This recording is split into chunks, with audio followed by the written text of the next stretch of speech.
बिस्मिल्लाहिर्रहमानिर्रहीम। अस्सलाम वालेकुम नाज़रीन, आप यूट्यूब चैनल देख रहे हैं। मैं इमरान खान हूँ। कौमी सलामती कमेटी की जो मीटिंग हुई है ये बहुत इम्पॉर्टेंट होती है और ये एक आधे दिन में होती है और फिर ख़त्म हो जाती है। अहम तरीन चीज़ें जो हैं वो सामने रखी जाती हैं और इमरान खान साहब के दौर के अंदर इस बात पे बहुत ज़ोर दिया गया था कि पाकिस्तान का जो दिफा है या पाकिस्तान की जो हिफाजत है वो मईशत के साथ जुड़ी है। जिन मुल्कों की मईशत बेहतर होती है वो अपना दिफा बेहतर कर सकते हैं और मसाइल से बेहतर अंदाज में निपट सकते हैं और यही चीज़ तब से लेकर अब तक चल रही है। अब जो कौमी सलामती कमेटी की मीटिंग हुई है उसमें कुछ चीज़ें हैं, मैं आपके सामने रख देता हूँ ब्रीफली ज़रा जल्दी से। उसकी वजह यह है कि मैंने आपको कुछ इसके बारे में अहम चीज़ें बतानी है।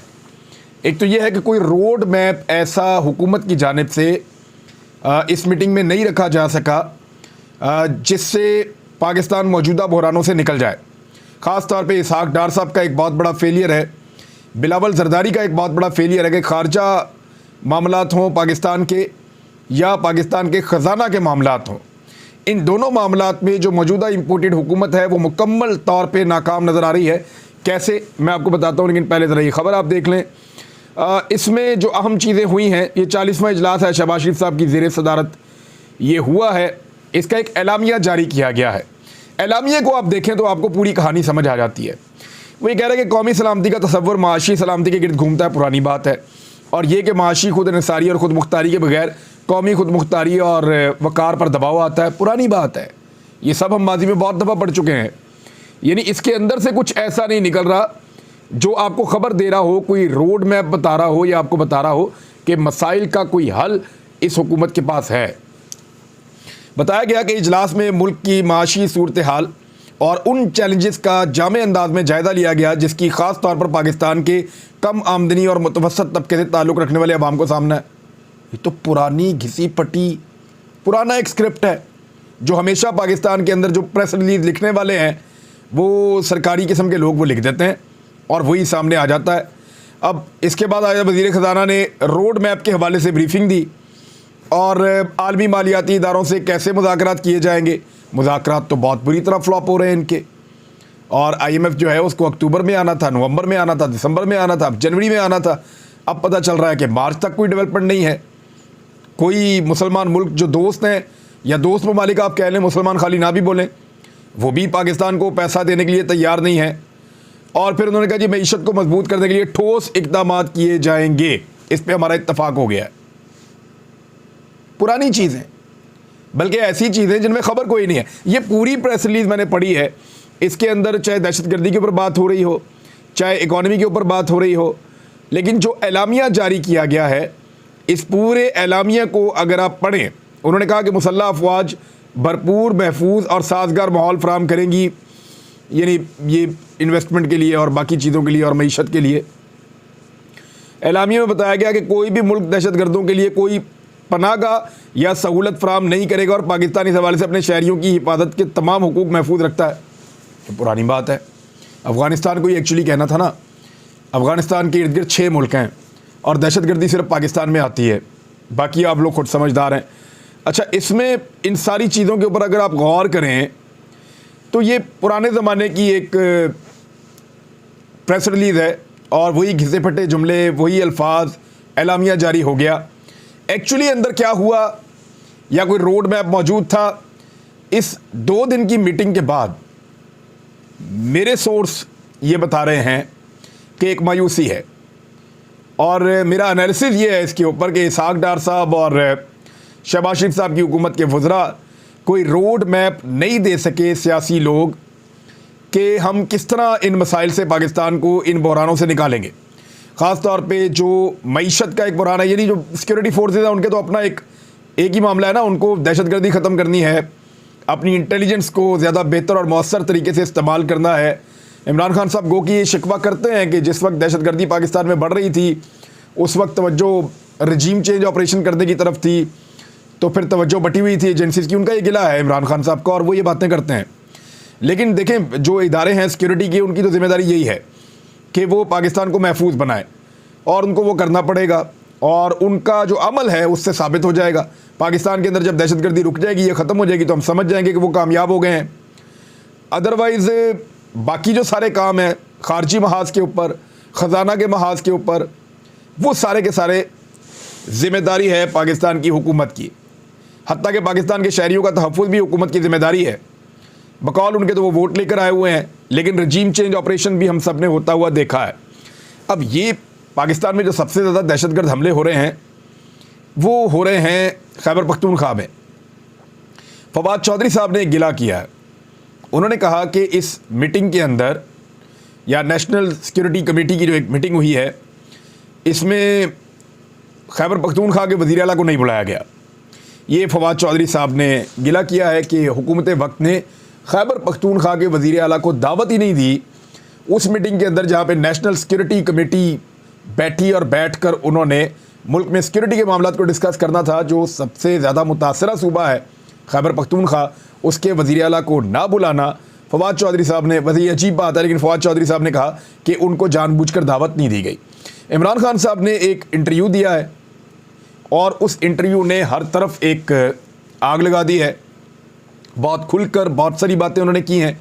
आरिफ हमीद भट्टी साहब उस इंटरव्यू को लेने के लिए गए थे। GNN न्यूज़ से मैं पहले माजी में उनके पास काम भी कर चुका हूँ और ये इंटरव्यू जो है इसके बारे में मैं बात करता हूँ, लेकिन पहले ज़रा एक और ख़बर है वो आप सुन लें कि सुप्रीम कोर्ट में अरशद शरीफ शहीद कत्ल का जो आज खुद नोटिस की समाअत है वो अब शुरू होने जा रही है। 5 तारीख को दोपहर 1 बजे सुप्रीम कोर्ट ऑफ पाकिस्तान के अंदर जो है वो बेंच इसको सुनेगा, 5 रुकनी लार्जर बेंच, और इसकी समाअत करेगा। दिन के 1 बजे इसकी समाअत होगी। इस बेंच में जस्टिस एजाजुल एहसन साहब हैं, जस्टिस मज़ाहिर अली अकबर साहब हैं, जस्टिस जमाल बंदोखेल साहब हैं और जस्टिस मोहम्मद अली मदर साहब भी हैं, और चीफ़ जस्टिस जनाब उमर अता बंदयाल साहब की सरबराही के अंदर ये लार्जर बेंच इस केस को सुनेगा। हमें पाकिस्तान की अदलिया से इंसाफ की उम्मीद है। लाखों लोगों के ख़त लिखने के बाद आपने ये नोटिस लिया है और लाखों नहीं करोड़ों लोग आपकी तरफ देख रहे हैं कि आप अरशद शरीफ को इंसाफ देंगे, और हम उसके लिए हर हद तक तमाम कोशिशें करते रहेंगे, हमेशा करते रहेंगे। एक शहीद के साथ हमारा वादा है। और फ्री कैन को नोटिस जारी कर दिए गए हैं। अब आ जाए इमरान खान साहब ने इंटरव्यू में क्या कहा, ये बहुत इंपॉर्टेंट है। इमरान खान साहब ने बराह रास्त कहा कि पाकिस्तान की एजेंसियां हमारी पॉलिटिकल पार्टी के लोगों को तोड़ रही थी, और उन्होंने कहा कि एजेंसियां हमारे लोगों को तोड़ रही थी, लेकिन जनरल बाजवा कह रहे थे कि हम न्यूट्रल हैं। अब सारी चीज़ें सामने आ गई हैं। ये मनसूबा 2021 की गर्मियों में बन गया था। ये GNN से बात करते हुए इमरान खान साहब ने कहा कि ये प्लान पहले ही बन गया था, अब तो सारी चीज़ें सामने आ गई हैं। शुरू में काफ़ी शकूक मौजूद थे कि क्या हो रहा है, हमें समझ नहीं आ रहा था। एक बात जनरल बाजवा कहते थे, एक ग्राउंड पर हो रही थी, एजेंसियां हमारे लोगों को तोड़ रही थी, लेकिन जनरल बाजवा कह रहे थे कि हम न्यूट्रल हैं। अब सारी चीज़ें सामने आ गई हैं। ये मनसूबा 2021 की गर्मियों में बन गया था। इमरान खान ने दावा किया है कि काम शुरू हो गया था, यानी हुसैन हक्कानी को हमारी ही हुकूमत में हायर किया गया और उसे जनरल रिटायर बाजवा ने हायर किया, जिसने अमेरिका में पूरी मुहिम चलाई कि इमरान खान अमेरिका के ख़िलाफ़ है, और जनरल रिटायर बाजवा की तारीफ़ें की। हुसैन हक्कानी की ट्वीट भी है, हमें तो पता ही नहीं था कि हमारी हुकूमत में दफ्तर खारजा के नीचे हुसैन हक्कानी को अक्टूबर 2021 में हायर कर लिया गया था।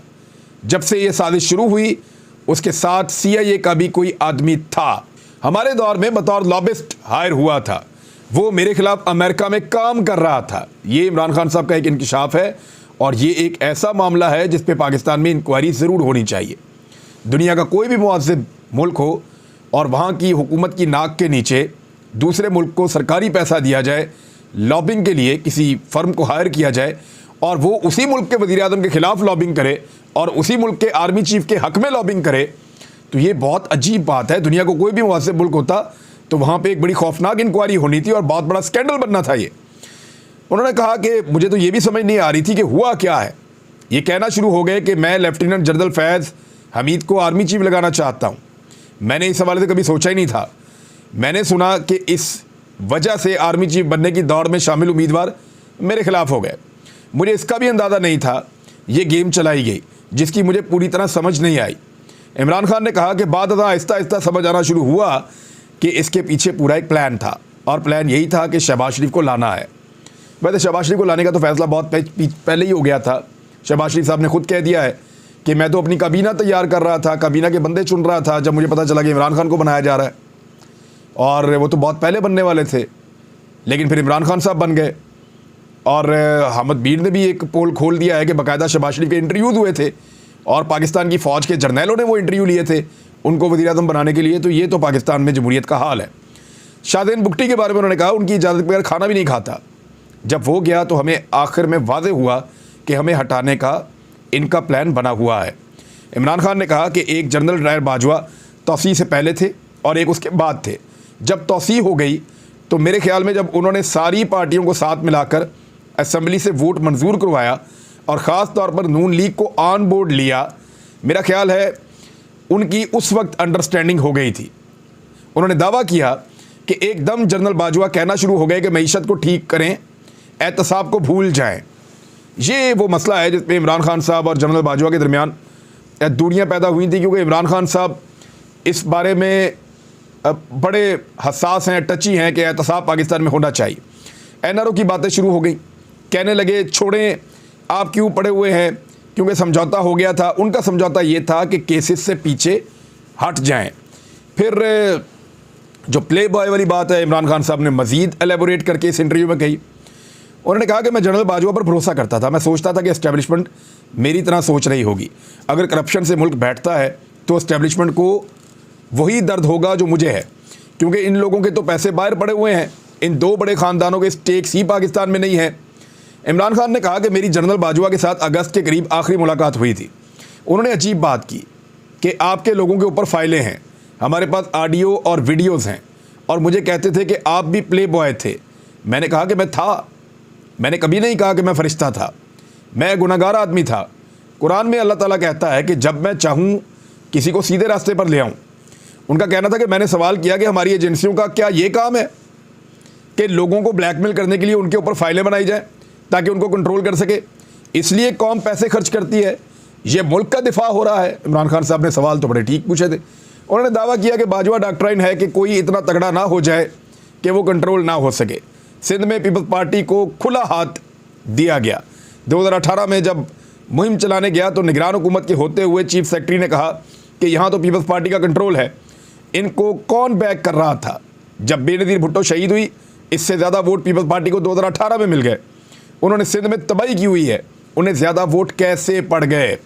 ये आज जो मैंने मनादिर देखे, ये मनादिर ज़रा आप दोबारा भी देख लें कि किस तरह से पाकिस्तान तहरीक इंसाफ की मेंबरशिप लेने के लिए बड़ी तादाद में लोग ऐसे खड़े हैं जैसे मुफ्त में कोई सामान बट रहा है या मुफ्त आटा मिल रहा है, चीनी मिल रही है, राशन मिल रहा है। इस तरह सिंध के लोग पाकिस्तान तहरीक इंसाफ की मेंबरशिप लेने के लिए आ रहे हैं।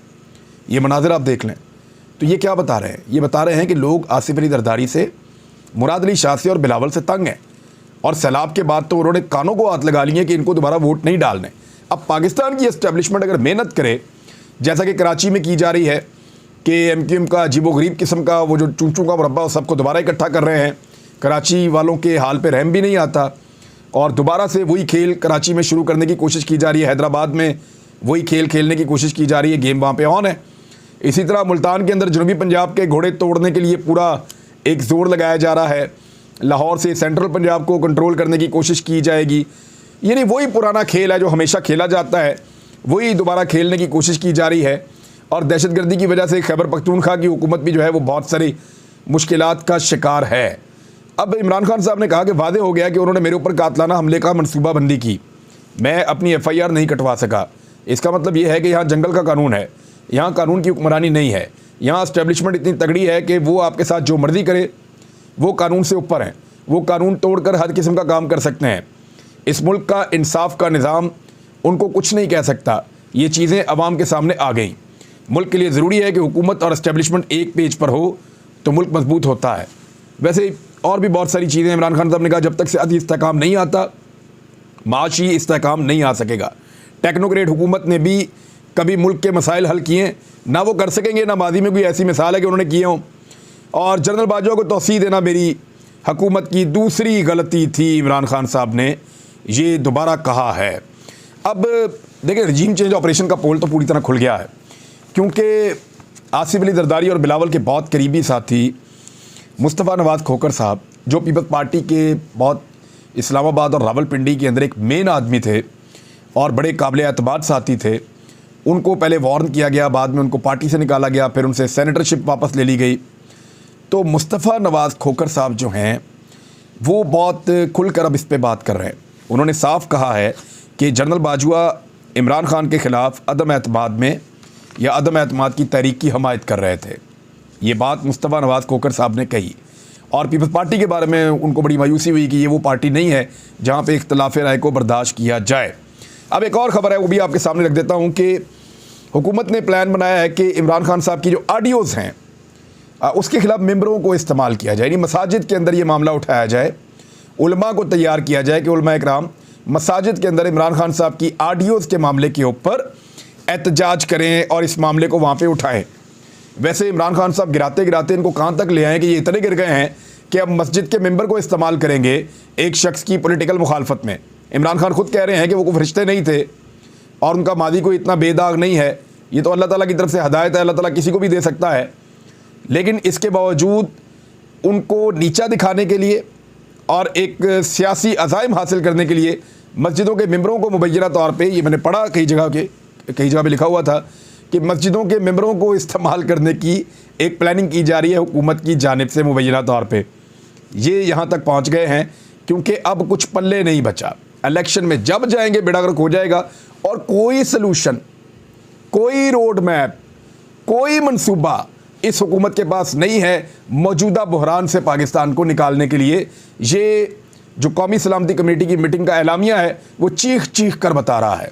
अब तक के लिए इतना ही, अपना ख्याल रखिएगा, अपने इस चैनल का भी। अल्लाह हाफ़िज़।